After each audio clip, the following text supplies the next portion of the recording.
네, 이 시간 피부과 정보 시간으로 함께하겠습니다. 메트로 피부과의 이현수 원장 오늘도 자리에 모셨습니다. 오늘도 유익한 나눔의 시간 도움받도록 하겠습니다. 먼저 인사 나누죠. 네, 안녕하십니까 원장님? 네, 안녕하십니까.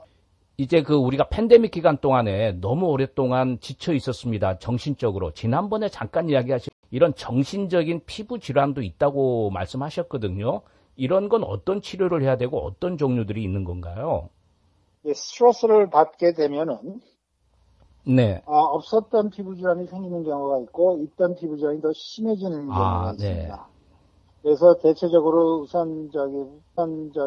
보통은 괜찮았는데 스트레스 받을 때 나타나는 피부 질환을 보다 그러면은 가장 대표적인 것이 피곤하거나 스트레스 받을 때 생기는 일반 포진 아니면은 대상 포진. 그리고 두 가지가 있죠. 네, 일반 포진은 입술 같은 데 난다든지 아니면은 뒤쪽에 엉덩이 근처에 난다든지 해서 물집이 이렇게 고여서 생기는 경우가 있죠. 네. 그리고 또 스트레스 많이 받고 몸이 아플 경우에 좀 심할 경우에는 대상 포진. 이것은 이게 우리가 얘기하는 치킨박스 바이러스가 다시 재발생을 해서 나타나는 현상인데 그런 경우가 있습니다.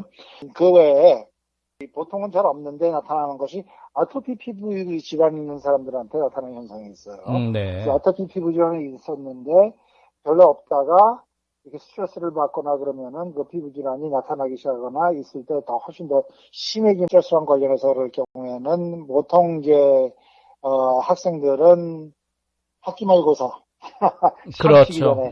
좀 심해지죠. 하지만은 이 팬데믹 때문에 종종 너무 고생을 하면서 질환 가족 걱정하고 감염될까봐 걱정하면서 문제가 생기신 분들이 종종 있어요. 그래서 그런 것 때문에 생길 수가 있고, 그 다음에 피부 질환 중에서 건선이라는 피부 질환이 있습니다. 그래서 피부에 빨간 반점이 생기고 각질이 아주 두껍게 생겨서 좀 이제 많이 불편한 경우가 보기에는 많이 볼적이도 피부에 몸에 스트레스가 있거나 몸이 아플 경우에는 많이 심해지는 경우가 있어요. 그 외에 여러 가지 컨디션이 우리 뇌에 있는 상태에 따라서 심해지거나 그럴 경우가 있습니다. 그러면 이 대상 포진은 일반적으로 어느 부위가 가장 많나요? 이건 뭐 전부 다 사람마다 다른 건가요? 어떤가요? 네, 대상 포진이라는 자체가 생기는 원리가 피부의 안에 잠재하고 있는 치킨박스 바이러스가 잠재하고 있다가 몸의 면역성이 떨어지면은 이게 다시 재생돼서 재생되는 그 신경세포, 이거 바이러스가 보통 신경세포 안에 숨어 있는데 신경세포에서 번식이 돼서 그 신경세포로까지 도착하면은 그게 대상포진이라고 얘기를 합니다. 그래서 이 두 가지 상태가 있어요. 첫째는 신경세포를 건드리기 때문에 그 부위가 처음에는 좀 느낌이 이상해진다든지 가렵다든지 느낌이 좀 없어진다든지 아니면 아프다든지 그럴 수가 있어요. 사람들에 따라 조금씩 변화가 있을 수가 있고, 그 다음에 이제 신경세포가 피부까지 와서 피부에 이제 리셉터가 여러 가지 있지 않습니까? 그럼 그 근처에 바이러스가 와가지고 그 근처에 리셉터 엔딩마다 물집을 생기게 해요. 그래서 그 물집이 보여서 생기는 이유가 그런데 생기는데 이 신경세포가 갈 수 있는 피부는 머리끝부터 발가락 끝까지 아무 사이엔 다 생길 수가 있어요. 대체적으로 몸 한쪽에만 생기고 뺑 돌아가면서 나타나는 관련 신경선이 이너베이트 하는 그 피부에만 나타나게 돼 있지만은 그게 보통은 몸 한쪽이고 어디서나 생길 수가 있습니다. 그렇군요. 네. 그러면 이렇게 대상포진 같은 경우는 한번 걸리면은 재발도 가능한가요? 아니면 한번 걸리면 괜찮나요? 어떤가? 이게 생기는 원인이 면역성이 떨어지면 생긴다고 말씀드렸잖아요. 면역성이 떨어질 경우에는 여러 번 생길 수도 있습니다. 그래요? 그렇죠. 그런데 대부분은 한두 번, 세 번 정도까지는 알 수는 있는데, 여러 번 잘 안 생기는데, 때에 따라서는 여러 번 생길 수가 있기 때문에, 저희들이 보통 이 환자분 중 나이가 50 넘으면은 반드시 대상포진 예방해주는 네. 예방 주사를 맞으라고 말씀을 드리죠. 네. 그러면 이제 이 정신적인 피부 질환 제가 조금 전에 말씀드렸는데 가끔 이 사타구니나 이런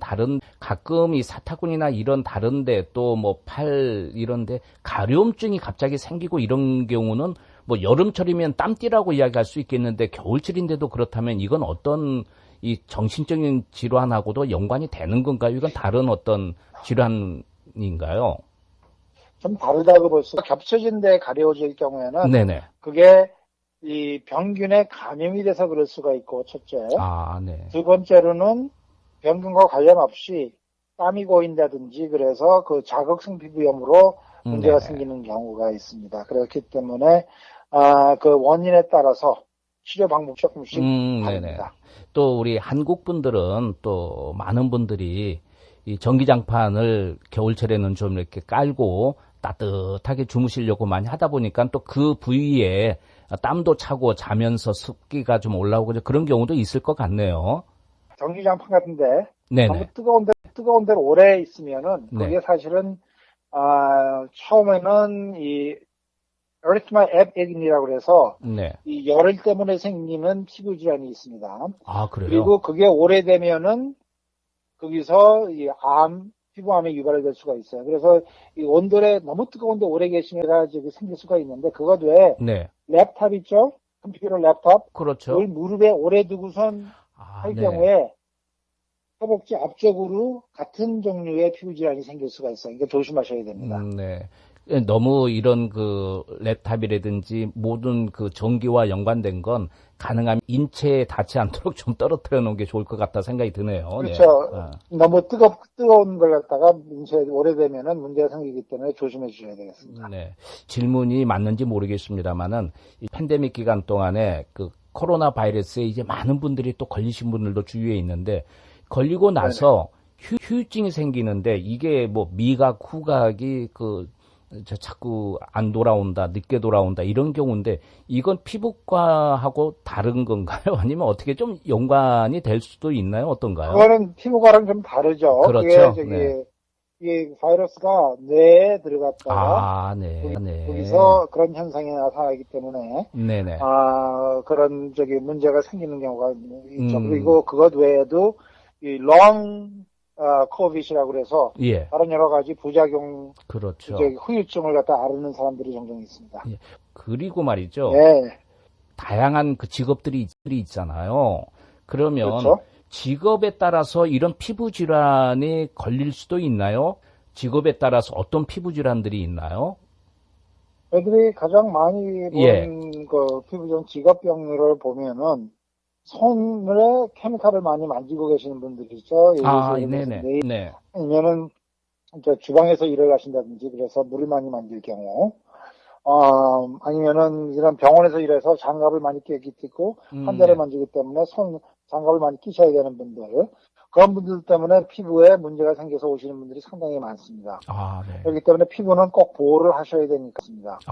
그렇기 때문에 피부는 꼭 보호를 하셔야 되니까 손을 씻는 거는 중요하지만은 손을 씻을 때 반드시 씻고 난 다음에 피부를 보호해주는 보습제를 꼭 바르도록 하시고 손을 또 많이 씻으시는 분들은 손에 코팅을 해주는 그런 크림들이 있어요. 글로비나 바르라는 그런 크림이 있는데 그런 걸 갖다가 구입을 하셔서 피부를 막을 씌워서 보호를 해주는 방법이 있으니까 그 방법을 해서 조심하셔야 되겠습니다. 그 케미칼은 특히 또 네일샵에서도 많이 다루잖아요.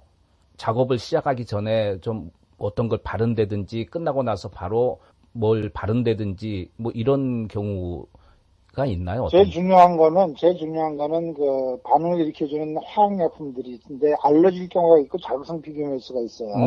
알러지 있으신 분들은 한 달에 한 번 놔도 안 돼요. 그렇기 때문에 아주 조심하셔서 피해 주셔야 되겠고 장갑을 언제 끼고 하셔야 되겠고 또 이 자극성 피부 있으신 분들은 어느 정도 조심하면은 없어지고 난다면은 괜찮기 때문에 조심을 하셔야 되지만은 그것도 역시 피부를 장갑을 꼭 끼고 일을 하신다든지 아니면은 손을 씻고 난 다음에 보호해주는 크림을 꼭 바른다든지 그렇게 하시면은 도움이 많이 되겠습니다.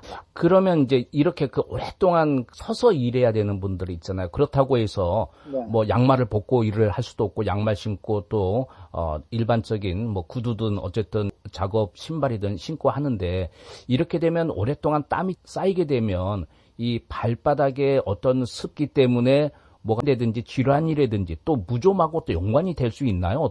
주로 서 있는 것보다는 네. 좀 축축한데 신발을 갈을 수 없을 경우에는 나타나는 현상이 있어요. 네. 그래서 이럴 때 경우에는 발에 이제 무좀이 많이 유발되죠. 네. 그렇기 때문에 많이 서 있고 구두를 갖다가 신으시는 분들은 그렇죠. 보통 한국 남자분들은 대부분 군대 갔다 오면 무좀이 대부분 다 생기지 않습니까? 네네. 같은 문제예요. 고나 신고선 뭐 3, 4일씩 못 갈아 신고선 계시는 분들이 종종 있어요. 네네. 그렇기 때문에 거기 발에 무좀이 생기는 경우가 상당히 많습니다. 이 무좀도 그러면은 전염이 되는 건가요? 전염이 될 수가 있습니다. 네. 그럼 집안에서 누가 그 가족분 중에 한 분이 무좀에 걸려서 고생한다면 좀 조심해야 되겠네요, 그러면은. 그렇죠. 네, 그렇습니다. 예. 자, 그러면 끝으로 말이죠. 그 발바닥에 요즘은 뭐 보니까 많이 나와 있더라고. 각질을 제거하는 그런 기구도 나와 있고 뭐 또 바르는 약도 있고 하는데 피부과적으로 보게 되면 이 각질 제거를 또 함부로 해서도 안 될 것 같다 생각도 드는데 어떤 식으로 우리가 좀 유용하게 사용할 수 있을까요? 사실 피부 각질 제거는 건의를 저희가 합니다. 그 이유가 네. 발바닥에 피부가 두꺼워지면은 금방 건조해졌을 때 피부가 딱딱해져가지고 부러질 경우가 있어요. 그렇게 되면 갈라져서 아프고 그런 현상이 나타나기 때문에 이 각질이 두꺼워지면 그런 문제가 생길 수가 있어서 저희들이 환자분들한테 뭐 깎아야 된다든지 아니면은 각질을 녹여주는 크림, 살리실릭 애시드와 유리아가 들어가 있는 크림을 쓴다든지 그렇게 건의를 해드리죠. 저도 아마존에 우연히 쇼핑을 하다 보니까 그 각질을 제거해주는 양말처럼 신는 뭐 그런 게 있어서 이걸 해도 되는가 생각이 들었는데 이 각질을 제거하는 것은 피부과적으로도 좋은 방법 중에 하나군요. 그러니까요. 예, 그렇습니다. 그래서 각질을 제거할 때 이것도 피부과적으로 안 좋은 건 아닌가 싶었는데 각질은 가끔 여러분 샤워하고 한번 했을 때 각질 제거하는 건 필요할 것 같다 생각이 드네요. 여기까지 피부과 정보 시간으로 여러분과 함께한 시간이었습니다. 매추로 피부과의 이현수 원장께서 도움 말씀 주셨고요. 병원 위치는 뉴욕 플러싱 144-72 노던 블루바드 2층에 위치해 있고요. 뉴저지 폴리 2175 르모인 에베뉴 6층에 위치해 있습니다. 전화는 718-201-886-9000번입니다. 뉴욕과 뉴저지 동일한 전화번호가 되겠습니다. 718 또는 201-886-9000번으로 상담하시고 문의하시면 되겠습니다. 네, 오늘 도움 말씀 감사합니다.